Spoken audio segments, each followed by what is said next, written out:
quiero que busquemos el libro de Lucas, capítulo 15, verso 12, donde Jesús habló 3 parábolas. Jesús usaba las parábolas muchas veces para traer una enseñanza. Y estas historias vinieron producto de una confrontación de Jesús con los religiosos, llámese fariseos y escribas, donde ellos murmuraban a Jesús porque él andaba con pecadores, compartía con publicanos. Y lo que Jesús quiere transmitirle a través de esta parábola es la restauración de vidas de que están descarriadas. Es el buscar a aquellos que están perdidos y que están fuera de los caminos del Señor. En Lucas capítulo 15, verso 12, yo hoy quiero hablar de una historia que hemos predicado en ciertas ocasiones acá, donde hay 3 figuras principales: un padre con 2 hijos. Y por lo regular hablamos mucho del hijo descarriado, el hijo pródigo. La palabra pródigo significa dilapidador, aquel que malgasta abundantemente. Pero pocos hablan del hijo mayor. Yo quiero hablar en esta mañana del hijo mayor. El hijo mayor. Pero vamos a leer la historia completa para poder comprender el entorno. También dijo: un hombre tenía 2 hijos, y el menor de ellos dijo a su padre: Padre, dame la parte de los bienes que me corresponde. Y les repartió los bienes. No muchos días después, juntándolo todo, el hijo menor se fue lejos a una provincia apartada y allí desperdició sus bienes viviendo perdidamente. Y cuando todo lo hubo malgastado, vino una gran hambre en aquella provincia y comenzó a faltarle. Y fue y se arrimó a uno de los ciudadanos de aquella tierra, el cual le envió a su hacienda para que apacentase cerdos. Para los judíos, los cerdos son animales impuros y es un acto vergonzoso, es un acto de ignominia apacentar cerdos, ¿no? Y deseaba llenar su vientre de las algarrobas que comían los cerdos, pero nadie le daba. Y volviendo en sí, diga conmigo, volvió en sí, dijo: ¿cuántos jornaleros en casa de mi padre tiene abundancia de pan y yo aquí perezco de hambre? Me levantaré e iré a mi padre y le diré. Aquí está cuál era la retahíla de palabras que él le quería expresar a su padre. Padre, he pecado contra el cielo y contra ti. Ya no soy digno de ser llamado tu hijo. Hazme como uno de tus jornaleros. Y levantándose vino a su padre, y cuando aún estaba lejos lo vio su padre, y fue movido a misericordia y corrió. ¿Quién corrió? En aquellos tiempos era un acto indigno que un padre corriera. Pero el padre corrió y se echó sobre su cuello. Y el hijo le dijo, tal como había planificado: Padre, he pecado contra el cielo y contra ti, y ya no soy digno de ser llamado tu hijo. Y ahí fue interrumpido por el padre. Pero el padre dijo a sus siervos: sacad el mejor vestido y vestidle, poned un anillo en su mano, símbolo de autoridad, y calzado en sus pies. Los siervos andaban descalzos, los hijos andaban con calzados, símbolo de identidad. Y traed el becerro gordo y matadlo, y comamos y hagamos fiesta. Porque mi hijo muerto era y ha revivido, se había perdido y es hallado. Y comenzaron a regocijarse. Y ahora empiezo a predicar, porque ahora vamos a hablar del hijo mayor. Y su hijo mayor estaba en el campo. Y cuando vino y llegó cerca de la casa, oyó la música y las danzas. Y llamando a uno de los criados, le preguntó qué era aquello. Y él le dijo: tu hermano ha venido y tu padre ha hecho matar el becerro gordo por haberle recibido bueno y sano. Entonces se enojó y no quería entrar. Salió por tanto su padre y le rogaba que entrase. Los padres en el Medio Oriente no ruegan, ordenan. Mas él respondiendo dijo al padre: he aquí tantos años te sirvo, no habiéndote desobedecido jamás, y nunca me ha dado ni un cabrito para gozarme con mis amigos. Pero cuando vino tu hijo, pero era su hermano, ¿y qué le dijo? Que ha consumido tus bienes, con rameras has hecho matar para él el becerro gordo. Él entonces le dijo: hijo, tú siempre estás conmigo y todas mis cosas son tuyas. Mas era necesario hacer fiesta y regocijarnos, porque ¿qué le dijo? ¿Por qué no dijo mi hijo? Le recordó: tu hermano era muerto y ha revivido, se había perdido y es hallado. Esta parábola simboliza muchas cosas. Número uno, el padre. El padre representa a Dios. Los dos hijos representan la humanidad pecadora. Ambos estaban descarriados, uno fuera de la casa y otro dentro de la casa. Uno dilapidó los bienes materiales y otro dilapidó la gracia. Y existen dos tipos de pecadores: aquellos que pecan de manera licenciosa, disoluta. El buen dominicano, a la clara.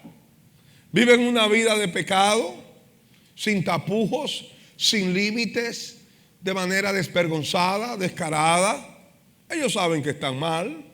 Ellos saben que están en adulterio, en fornicación, en lascivia, en adicciones a las drogas, en borracheras, en orgías. Ellos saben que están mal. Este representa al hijo menor.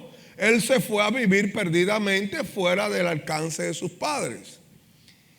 Pero hay otro pecador, que es el hijo que se quedó, que representa a los religiosos hipócritas que solapadamente se visten de una moral artificial. Representa a aquellos que se viven camuflajeando de religiosidad, pero que en el fondo su corazón está lejos del Padre. En el fondo tiene resentimiento contra su padre y no tiene amor por su progenitor. Son aquellos que, aunque están dentro, están fuera. Que aunque están cerca, están lejos. Que aunque aparentemente son, pero no son. Están en la casa, pero no son de la casa.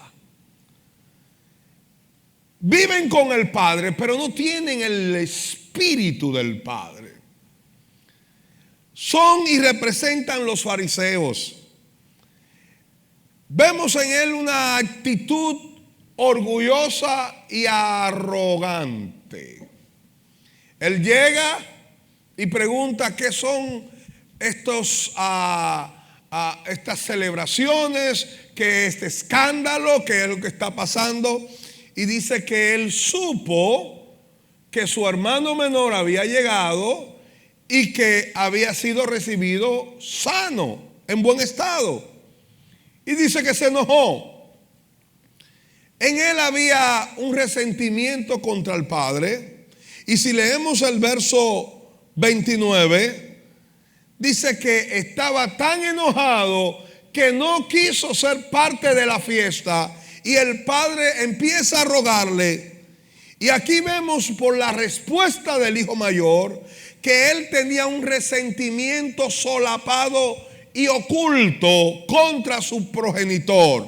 Y dice: mas él respondiendo, habla del hijo mayor, dijo al padre: he aquí tantos años te sirvo, no habiéndote desobedecido jamás, y nunca me has dado ni un cabrito para gozarme con mis amigos. Tres cosas puedo ver en este verso. Él tenía justicia propia. Él se creía bueno. Tantos años te he servido y nunca te he desobedecido. ¿Qué dice el libro de Romanos capítulo 3 verso 10? Como está escrito, dijo Pablo, no hay justo ni aun uno. No hay quien entienda, no hay quien busque a Dios. Todos se desviaron, a una se hicieron inútiles. No hay quien haga lo bueno, no hay siquiera uno. Si vamos al verso concluyente, que es el verso 23, por cuanto todos, que dice, todos pecaron y están destituidos de la gloria de Dios. El que se fue y el que se quedó, ambos son pecadores.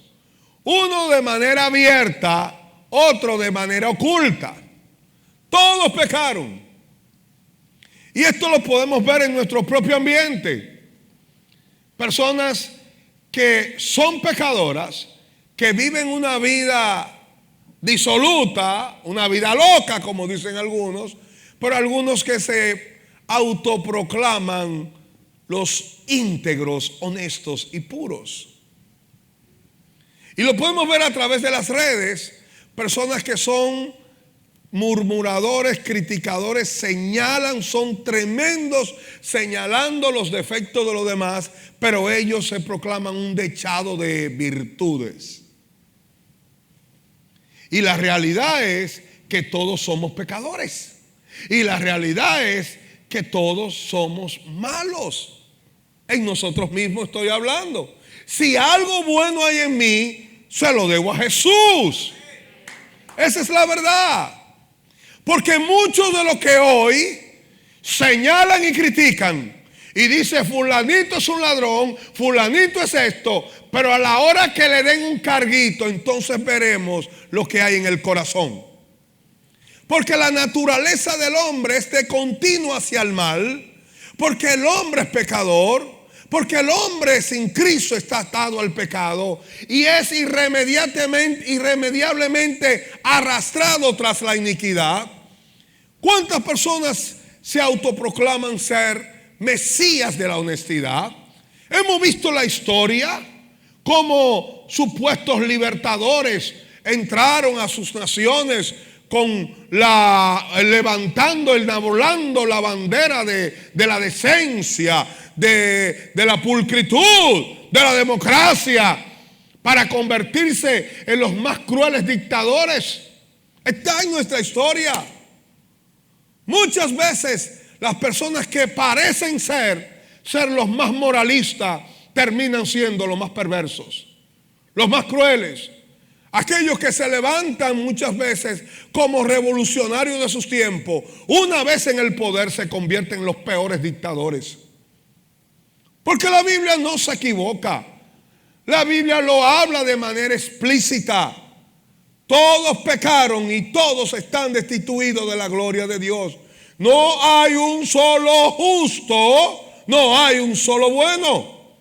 Lo que existen es personas que se han quitado la máscara y personas bien maquilladas. No existe blancos y negros. Todos estamos contaminados por la mácula del pecado. Es la verdad. Dios conoce los corazones.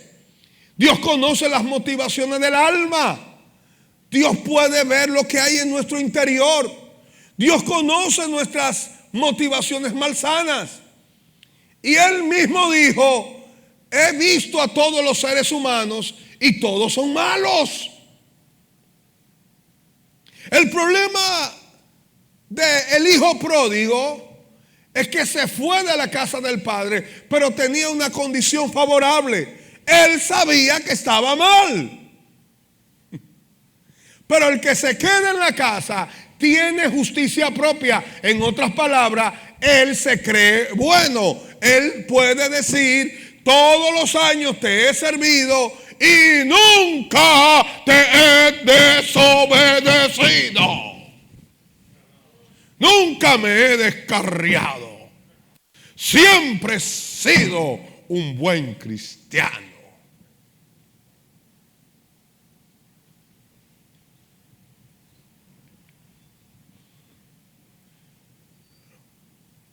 Lo que puedo ver en esta expresión del hijo mayor es un resentimiento contra el padre, porque él esperó un cabrito que el padre nunca le dio.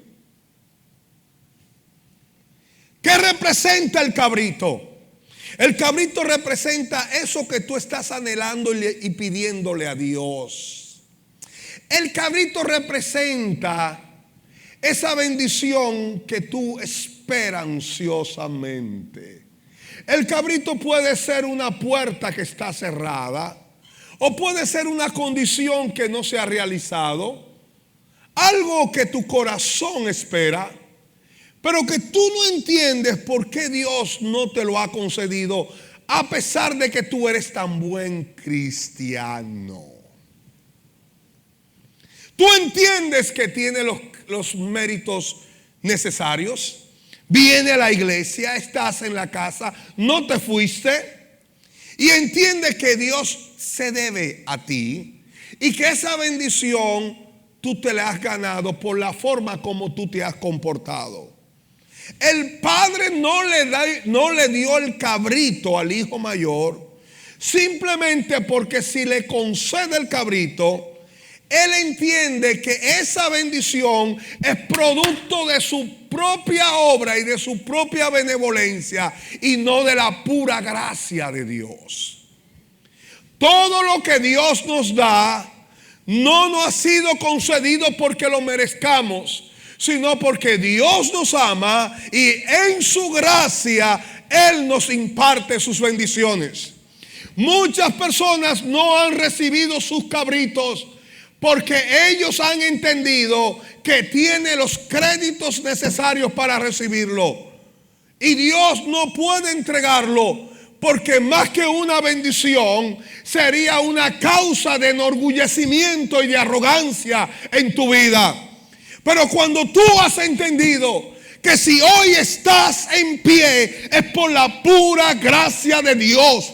Si hoy estamos aquí, no es porque yo sea bueno, sino porque Él es bueno. Si hoy podemos respirar y estar en salud, es por el favor y la benevolencia de mi Dios. Todo se lo debo a Jesús. Todo lo que soy, todo lo que tengo, es por la pura gracia de Dios. A Él sea toda la gloria. ¿Y saben qué?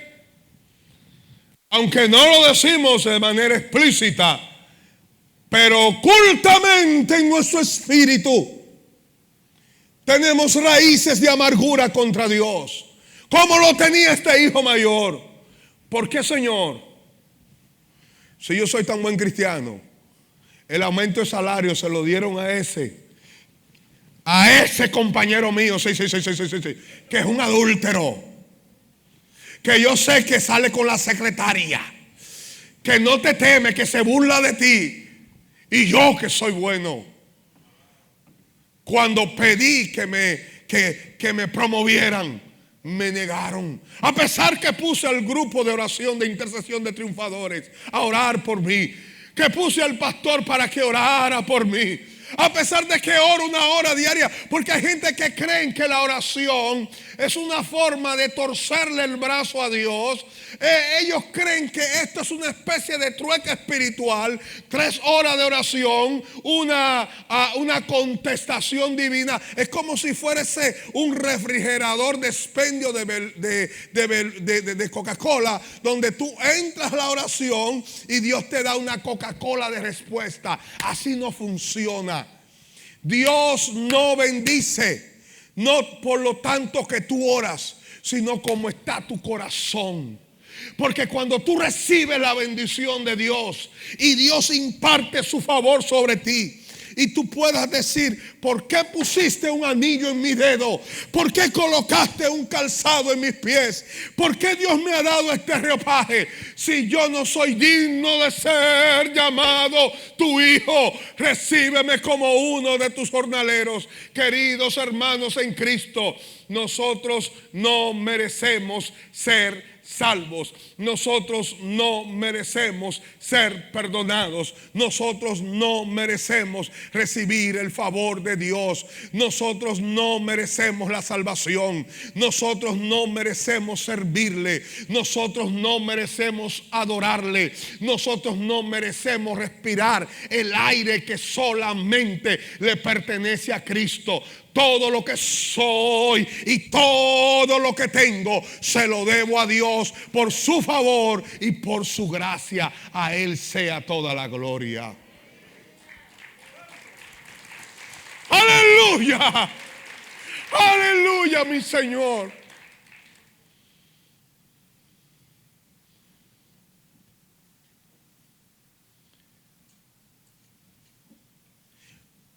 Cuando tú te crees bueno, y lo grande es que no lo decimos,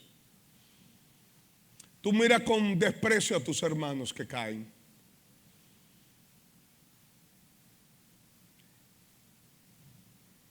Y mira con desdén a los hermanos inmaduros. Me parece impactante que el hijo mayor dijo: ¿por qué tú no me das un cabrito para disfrutarlo con mis amigos? ¿Por qué no quería disfrutarlo con el hermano y con el papá y con el padre? Habla de unas relaciones quebradas.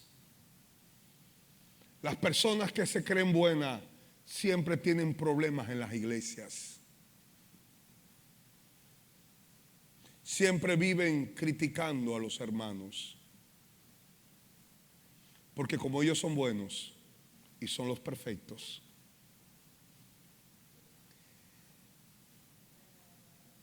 ¿cuántos dicen amén?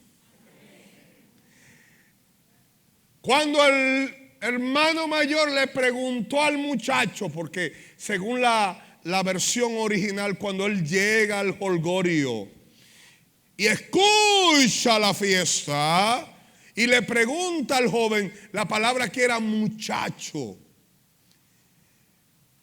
¿qué es este sonido que escucho?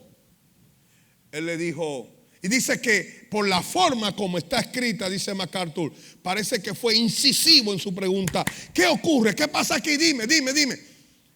Y el muchacho le respondió: tu padre ha hecho una fiesta matando al becerro gordo, porque lo ha recibido bueno y sano. Y la palabra bueno y sano significa él ha venido de manera íntegra y es otra persona, ha sido transformada. Y él se enojó. Y cuando sale el padre y le ruega que entre, él le dice: todos estos años te he servido sin nunca desobedecerte. Y la palabra aquí que él dice te he servido es la palabra doulos, que quiere decir todos estos años te he servido como un esclavo. Él no sirvió por gratitud, él no sirvió por amor al Padre, él sirvió como un esclavo. Y nosotros no servimos para ganarnos méritos en el reino. Nosotros servimos porque ya Dios nos sirvió, porque ya Dios nos amó, porque ya Él nos bendijo. Nosotros no servimos buscando una bendición, nosotros servimos porque ya fuimos bendecidos. Nosotros no servimos para buscar un cabrito, nosotros servimos porque el Cordero de Dios ya fue inmolado en la cruz del Calvario.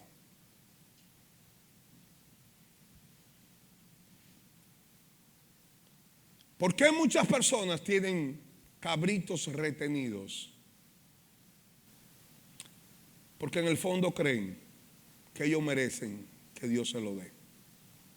Porque se creen buenos. ¿Saben qué? Hay momentos en que tú sientes que no estás bien con Dios y Dios te bendice.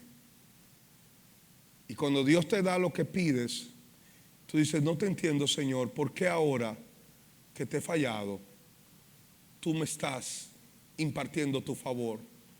Y Dios te va a decir: para que tú entiendas que mi bendición no viene por lo que tú hagas, sino por lo que yo hice por ti en la cruz del Calvario. A Él sea toda la gloria. Me gustó la conclusión que llegó un famoso predicador acerca de esta historia.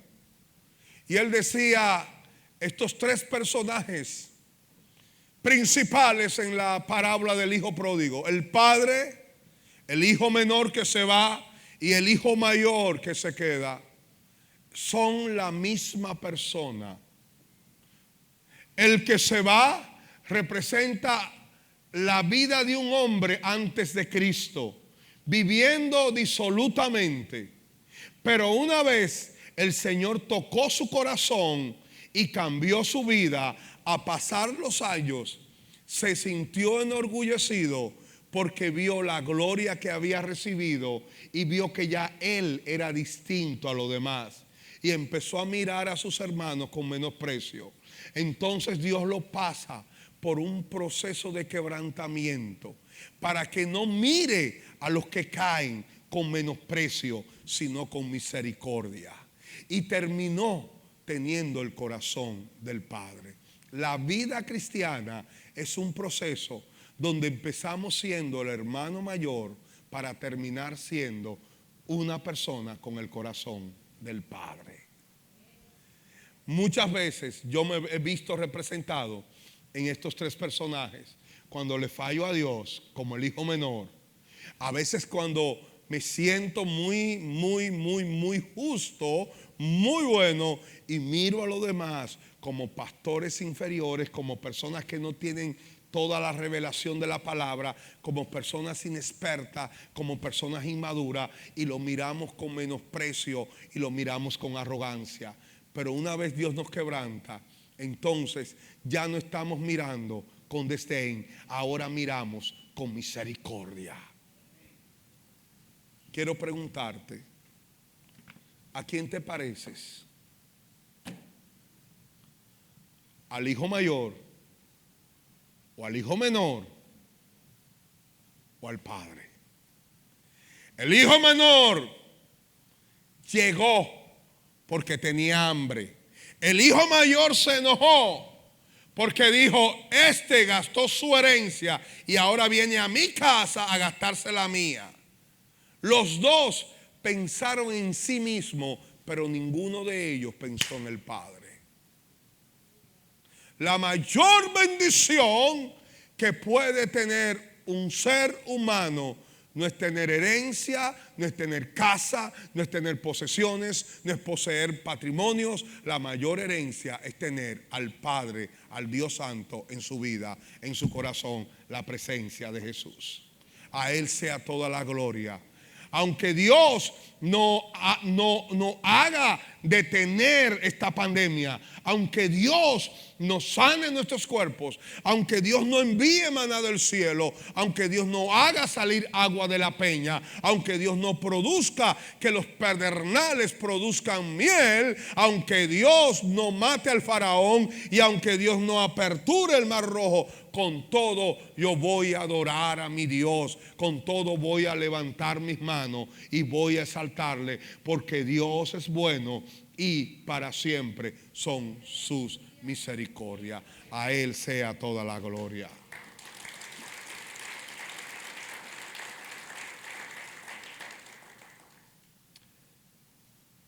La caída del hermano es el momento cumbre para probar lo que hay en el corazón de los hombres. Cuando alguien cae, cuando alguien falla, Dios está mirando el corazón de sus hijos para ver lo que hay aquí adentro.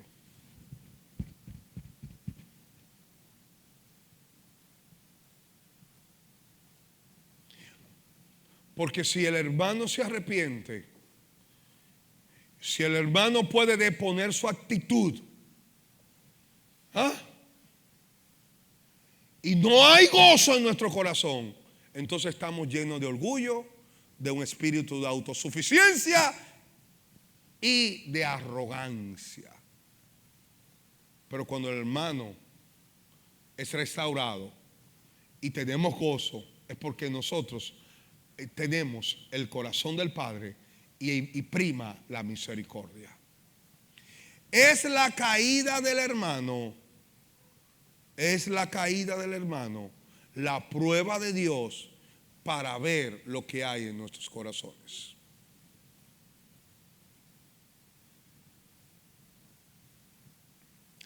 ¿Qué hacemos cuando un pastor cae? Cuando una figura famosa cae. Lo atacamos a través de las redes. Decimos, yo sabía que era un falso profeta. Queridos hermanos, quiero hacerle una pregunta. ¿Qué hubiese pasado si un pastor comete el pecado que cometió David? Asesinato y adulterio. Me hubiese gustado ver las redes de Facebook de Israel en esos días.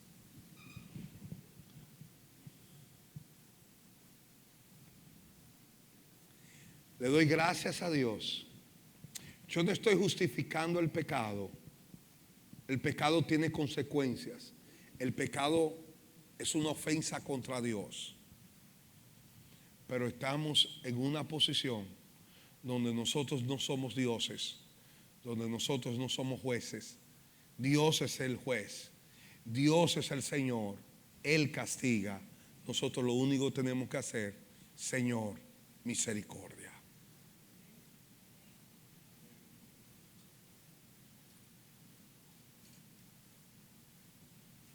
Yo no sé si ustedes se pueden recordar, porque ya hoy día dice que no se le puede dar con una vara a los hijos.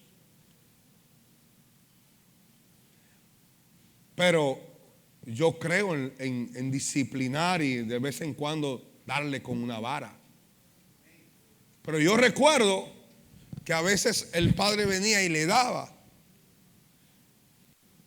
Y a veces habían hermanos que decían, ay papi, ya no le dé más. Por ahí el hermanito decía, sí, dale.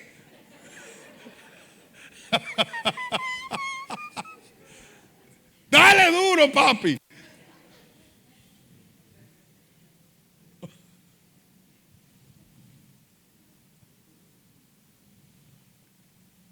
¿Sabe lo que ocurre en mi corazón cuando veo que alguien peca? Señor, ten misericordia y que yo tampoco peque. ¿O no? ¿Quién se cree bueno aquí? El único bueno es Jesucristo.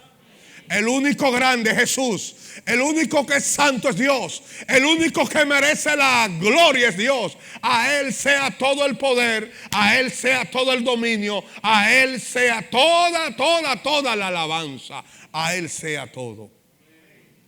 Dios quiere darnos cabritos de bendiciones, pero tiene que haber una actitud en nuestros corazones de que si llegó, no es porque yo me lo gané, sino porque Él me lo dio, porque me ama. Aleluya. ¿Cuántos están aquí conmigo? Puesto en pie, amado. Orando a Dios. Orando a mi Señor. ¿Sabe qué? Dios es grande. Dios es poderoso. Dios es lindo. Yo no merezco el perdón de Dios. Ninguno merecemos el perdón de Dios. Porque si lo mereciéramos, ya no sería por gracia, sería por remuneración. Nosotros tenemos empleados en la iglesia. Elías es el administrador y cuando él paga, él nunca le va a decir a un empleado, por nuestra pura gracia y por favor te vamos a dar este salario. No, él da, o la iglesia da como tal, como institución, porque es una remuneración, se lo ganaron. Pero en el caso nuestro no es así. No es así. ¿Sabe? Recuerdo a un hermano que todos los domingos iba y buscaba a una hermana bien lejos y la traía a la iglesia. No fue aquí en esta iglesia, fue cuando en los años 80, al principio, en el tiempo del Antiguo Testamento, esa década de los 80. Él gastaba su combustible, iba lejísimos, la buscaba y la traía a la iglesia. Un día se le olvidó buscarla, o no sé, algo pasó. Se dañó el carro, no sé qué pasó. Y ese día esa hermana le dijo unos improperios. ¿Y por qué no viniste? Usted no es cristiano, nada. Y empezó, después de años. ¿Sabe por qué? Porque cuando el ser humano se acostumbra a recibir un bien, lo mira como un derecho adquirido y no como un favor impartido. Hay gente que creen que Dios tiene que darle. Hay gente que creen que Dios tiene que bendecirlo. Hay gente que creen que Dios tiene que hacerlo porque yo me lo gané, porque ya, como ya nos hemos acostumbrado, lo vemos como un derecho. ¿Sabe qué? Yo sé que Peque es un niño y él está fuerte, se le ve, tiene salud. Yo todavía me siento en salud. Pero el problema de estos muchachos, déjame no acercarme es que ellos sienten que la salud es un derecho adquirido. Pero va a llegar unos años, que lo que pasa a mí, que ya cuando tú te levantas, antes yo me levantaba, y cuando me levantaba, cuando tenía la edad de Pequi, yo de un salto, caía de pie. Listo. Ahora yo me levanto, bajo un pie, bajo el otro, me siento en la cama, ¿dónde estoy? ¿Quién yo soy? Porque yo empiezo y a veces yo llego a la iglesia porque yo en la mañana soy como un celular descargado que se está empezando a tomar carga. Y a veces le hablo algo a Elías y me le quedo en el aire y Elías tiene que completar. Sí, usted quiere decir esto. Pero la salud se va. Yo no puedo decirle, Señor, ¿por qué no me da salud? Porque Dios te la dio por gracia. Dele gracias a Dios por la salud que Dios le da. Punto.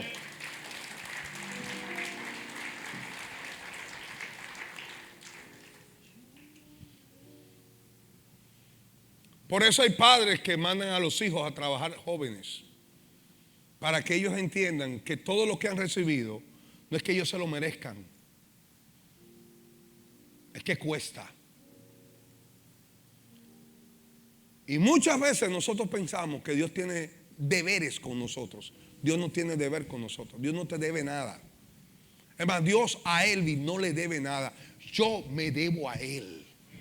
Yo merezco la condenación eterna y Cristo me perdonó. Y hablo en términos personales para que quizás alguien no se sienta aludido y ofendido, pero yo le quiero decir, Elvis merece la condenación eterna.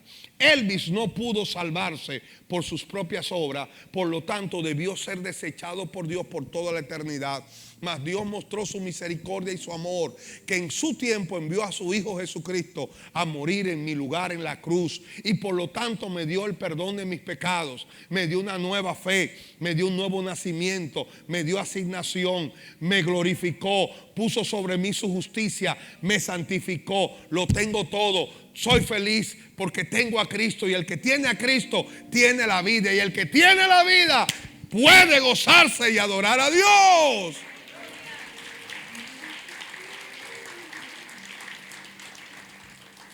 Yo quiero preguntarte, ¿cómo serán los días del hijo pródigo después que llegó? Porque todo el mundo dirá, ese fue el que se fue. Y ese fue el que gastó la herencia con las rameras. Sí, ese mismo. Pero yo lo veo bien vestido. Sí. Y tiene un anillo de autoridad. Sí. Y tiene calzado. Y lo veo como gordito porque se comió el becerro él solo. Y el hijo pródigo va a decir: se lo debo todo a mi padre. Que nosotros podamos decir: todo se lo debo a Dios. ¡Aleluya! ¡Aleluya! ¡Aleluya! ¡Aleluya! ¡Aleluya! Se lo debo a Dios.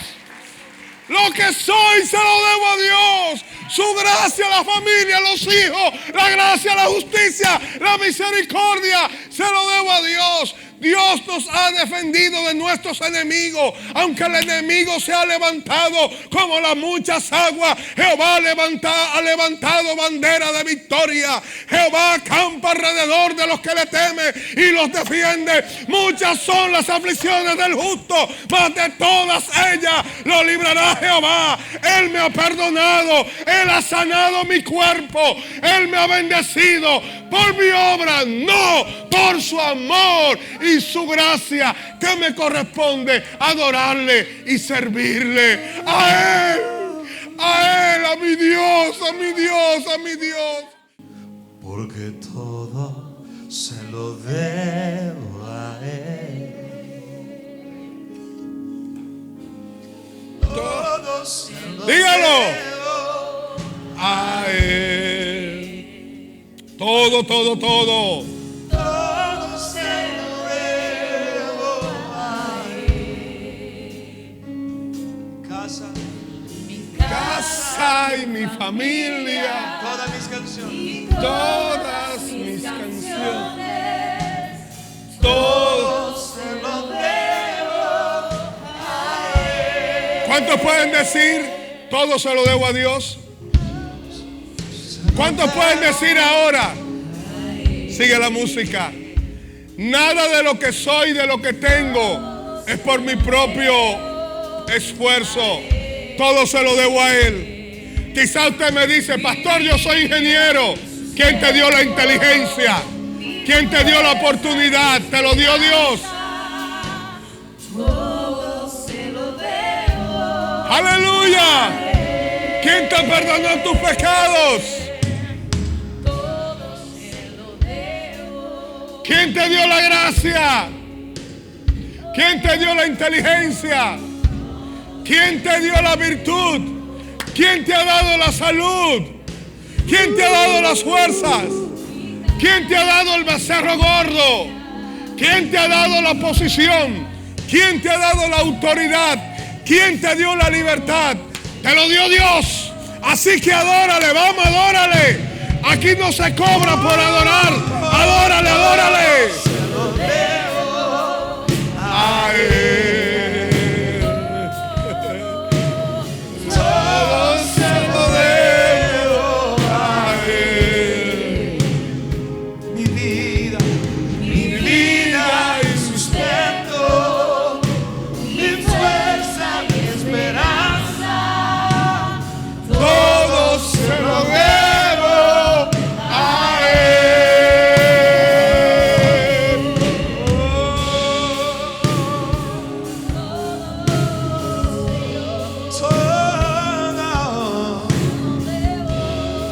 todo se lo debo a Aleluya. casa, mi familia y todas mis canciones. Todo se lo debo.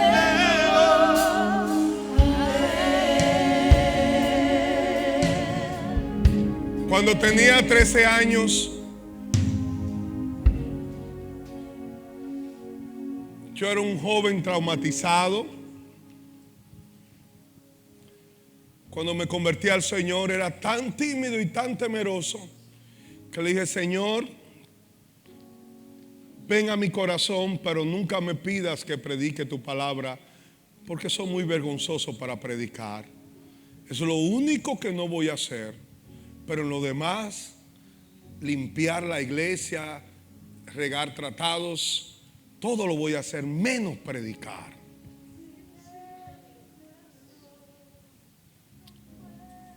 Mi madre tenía una escuela de cerámica y personas fueron por años y nunca me vieron porque yo vivía trancado en una habitación. Herido hasta que Cristo llegó a mi corazón y me liberó. Y empecé a predicar el evangelio. Y salía por el monumento a predicar de Cristo. Yo no tenía teología, no sabía la palabra, solamente sabía que Cristo perdona y que murió por mí en la cruz. Era suficiente. Vi muchas rameras convertirse, drogadictos ser liberados, apenas era un recién convertido. Y en el colegio me pusieron que tenía como responsabilidad orar antes de... En el instituto evangélico se oraba antes de clases. Y todos oraban de una manera muy ceremonial, Padre Santo. Y Dios, escuché la voz del Espíritu Santo que me dijo: cuando me ores, levanta las dos manos. Y empecé a levantar mis manos y a orar en voz alta. Y al momento de hacerlo, todo el curso empezó a reírse de mí. Y oí la voz del Espíritu Santo que me dijo: no te avergüences de mí nunca. Nunca te avergüences de mí. ¿Cómo me voy a avergonzar de aquel que me libertó, me perdonó, me amó y me ha dado una nueva vida? ¿Cómo vamos a avergonzarnos? Donde quiera que tú estás, en un restaurante, en su trabajo, no tenga vergüenza de decir que eres cristiano. Levanta tus manos. El que se ría, que se ríe. Levanta tus manos ahora, levanta tus manos. Él no fuera el viento, Todo se lo debo a Él. ¿cómo podría vivir?